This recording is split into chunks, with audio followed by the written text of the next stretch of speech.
pagi anak-anak. Pagi, Pak. Gimana kabarnya hari ini? Alhamdulillah, luar biasa. Allahu Akbar. Hari ini banyak yang kita masuk. Sedikit, Pak. Arif bagi bocor. Gak berangkatnya kenapa? Sakit. Sakitnya apa? Gigi. Semoga yang sedang sakit diberikan kesembuhan. Amin. Yang sedang sehat semoga tetap menjaga kesehatannya. Semoga tetap bahagia ya. Pertemuan kemarin kita alhamdulillah telah selesai pada materi adab ketika sholat dan ketika berzikir. Nah, saya mau tanya kepada Mas Jamal. Mas Jamal kalau setelah sholat, setelah zikir itu melakukan kegiatan apa? Main HP. Biasa baca Al-Quran. Masya Allah. Kita nih kemang sholat dulu orang. Samuran.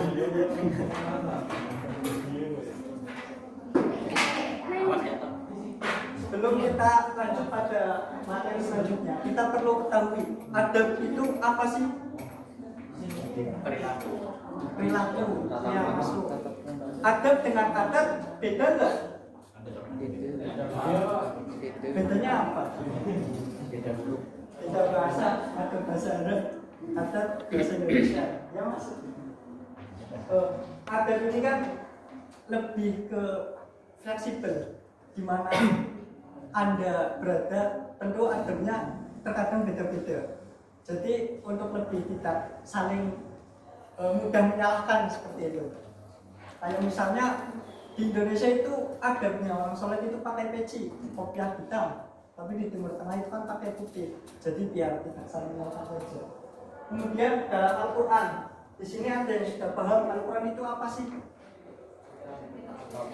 Kitab suci. Kitab suci secara istilahnya gimana? Firman Kita Allah. apa? Kriteria kitab suci Al-Quran itu apa? Kata kuncinya itu pada wahyu Allah.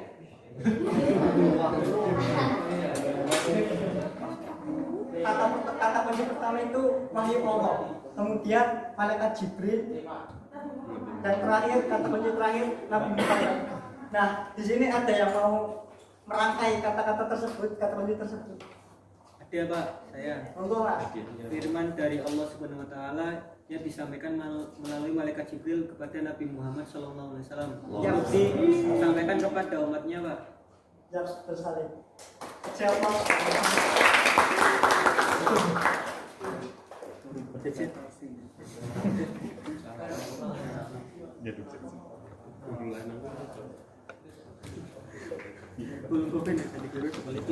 Kita bisa lihat ya, kitab suci Al-Quran itu ada ayat, ada surat, ada huruf. Kalian bisa lihat di kata saya segitu jumlahnya, segitu istimewanya.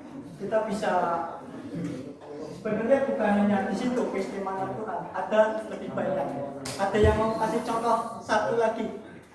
Keistimewaan Al-Quran itu apa? Ada Pak, otentik, tidak pernah direvisi Pak. Ya, betul.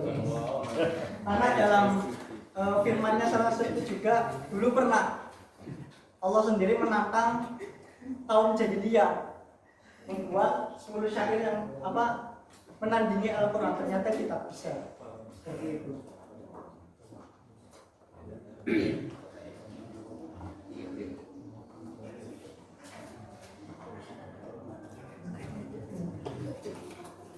Menunggu kalian terbuka untuk kali ini kan ada sesi diskusi. Jadi saya bagi 2 kelompok, satu kelompok ini, satu kelompok ini.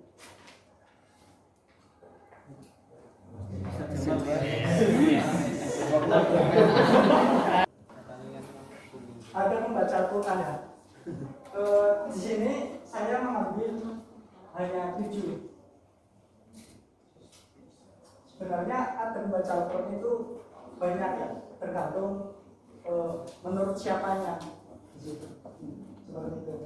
Di sini saya mengambil menurut At-Tirmidzi. Di mana yang pertama itu ada ikhlas. Kemudian yang kedua menghadap kiblat.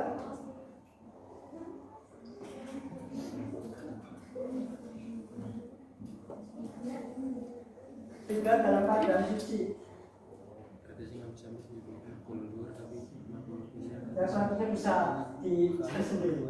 Kita akan berfokus pada kata-kata dalam keadaan suci. Nah, di sini dalam membaca Al-Quran, kenapa harus dalam keadaan suci? Karena kitabnya saja namanya kitab suci Al-Quran, jadi harus membaca dalam keadaan suci. Nah, di sini ketika di sini ada mata pelajaran Al-Quran hadis, ya kan? Iya. Teman-teman biasa disuruh membaca bareng-bareng enggak? Nah, kalau membaca itu dalam keadaan suci apa enggak? Itu hukumnya gimana? Hukumnya Sebenarnya kondisi dalam membaca Al-Quran itu ada beberapa hal yang memang tidak harus selalu dalam keadaan suci.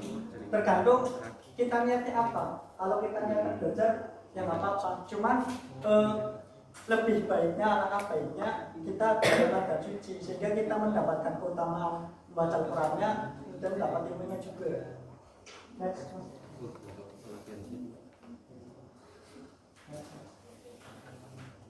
Nah, materi yang kedua yaitu berdoa. Setelah membaca Al-Quran, tentu kita berdoa terlebih dahulu. Di dalam Al-Quran juga ya, ketika kita merampungkan 30 juz, terakhir kan kita dianjurkan berdoa. Di sini ada yang sudah khatam 30 juz ngajinya, banyak ya. Nah, berdoa di sini itu termasuk dalam ibadah yang paling mulia. Kenapa kok doa itu ibadah yang paling mulia? Karena dalam berdoa kita menunjukkan jati diri kita sebagai manusia. Kita itu makhluk yang lemah. Maka dari itu kita harus berdoa untuk menunjukkan bahwa saya lemah dan saya bergantung pada Allah seperti itu. Nah, di sini ada Al-Quran surat Al-Mu'min, bahwasanya diterangkan bahwa Allah telah menyebutkan bahwa teman-teman silahkan berdoa pada saya, pasti saya akan kabulkan seperti itu. Nah, di sini berdoa juga ada dua jenisnya. Yang satunya doa ibadah, yang satunya doa permohonan. Nah, ini sedikit menarik ya. Doa ibadah itu kan kayak seperti setelah sholat itu berdoa, itu namanya doa ibadah. Kemudian yang namanya doa permohonan itu contohnya gimana? Ada yang tahu? Ya Allah, saya pengen mobil. Ya, betul. Itu yang namanya doa permohonan. Jadi kayak ngertes, Amin. tahu ngertes ya? berikan waktu dua. Kayak terbesit di hati kita itu seperti wah, ini mata pelajaran gurunya killer, semoga nggak masuk. Nah itu kan doa permohonan. Next, Mas. Next. Ada berdoa. Di sini ada yang pernah berdoa. Selalu. Amin. Betul ya, Bapak ya. Mas Hidayat, gimana kalau berdoa? Kalau berdoa ya Istri yang cantik. Robbi firli, mendoakan kedua orang tua, Mas. Yang Betul. ada yang lain? Ada. Kenapa Mas? Allahumma inna nas'aluka salamatan fid din.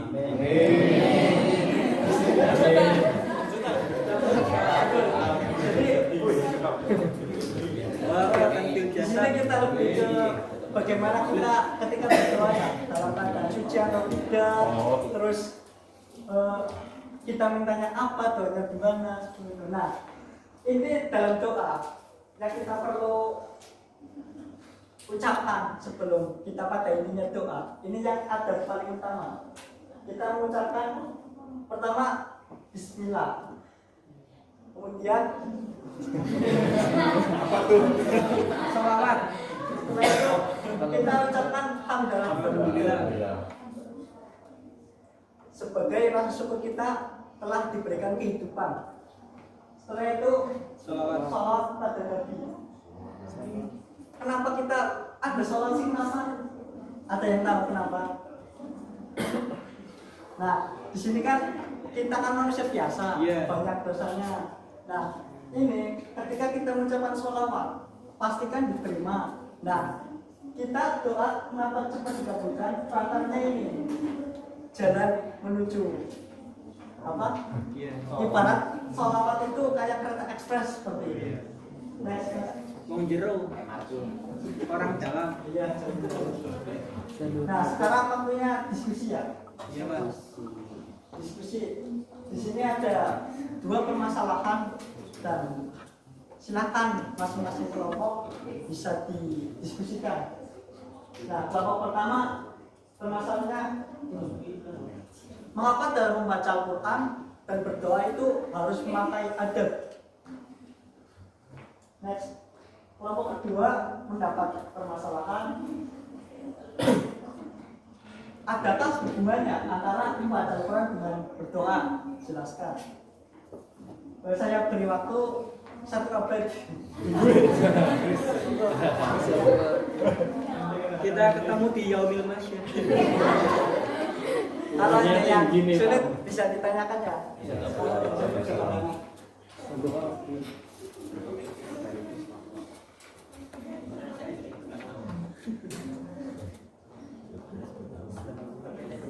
Jelas mas, jelas, jelas mas. Contoh kan? Jelas. Iya, Mas. Kita langsung presentasikan ya. Untuk kelompok yang pertama tadi, mengapa kita perlu memakai adab ketika membaca Al-Quran dan berdoa? Untuk yang presentasi. Nomor 1 monggo baca. Nama Sidul. Nah, Mas Jamal. Mas Jamal. Apa nih gua? Muter-muter ke situ lagi.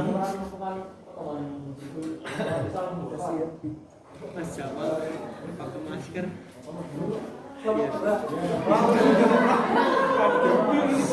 Kalau saya perlu. Kan kelompok 1. Hasil diskusi kelompok 1 alasannya yaitu karena Al-Quran adalah kitab suci yang dihormati dan dijaga, sedangkan doa adalah bentuk ibadah dan pengabdian kepada Allah Subhanahu. Ya, betul. Next, untuk yang kedua, mengapa? Apa ada hubungannya ya baca Al-Quran? Ya, karena kan merupakan Bisa buka mas.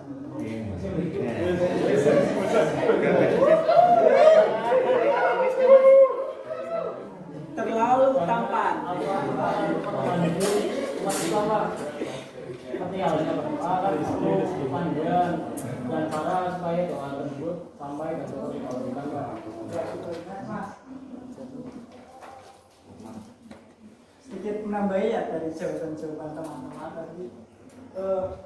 Alasan kenapa tadi membaca Al-Quran dan berdoa itu perlu yang namanya adab. Yang pertama, tambahan dari saya itu keberkahan. Keberkahan. Tentunya ketika kita meminta atau minta sesuatu pada sesama itu kan perlu yang namanya etika atau adab. Itu pun sama ketika kita meminta pada Allah perlu yang namanya adab supaya mendapat keberkahan. Untuk tambahan yang kedua yaitu kata kuncinya ibadah. Hubungan antara membaca Al-Quran dan berdoa itu ketemu pada titik yang namanya ibadah. Berdoa dan membaca Al-Quran itu sama-sama ibadah. Hubungannya yaitu mencari ridho Allah Subhanahu wa taala. Next. Ya, sedikit kata-kata mutiara ya. Agama tanpa ilmu itu buta. Dan ilmu tanpa agama itu lumpuh. Itu menurut Albert Einstein. Terima kasih. Itu saja yang bisa saya sampaikan pada pertemuan kali ini. Semoga kita dalam selalu dilindungi Allah dan selalu diberikan kesehatan. Akhirul kalam. Assalamualaikum warahmatullahi wabarakatuh.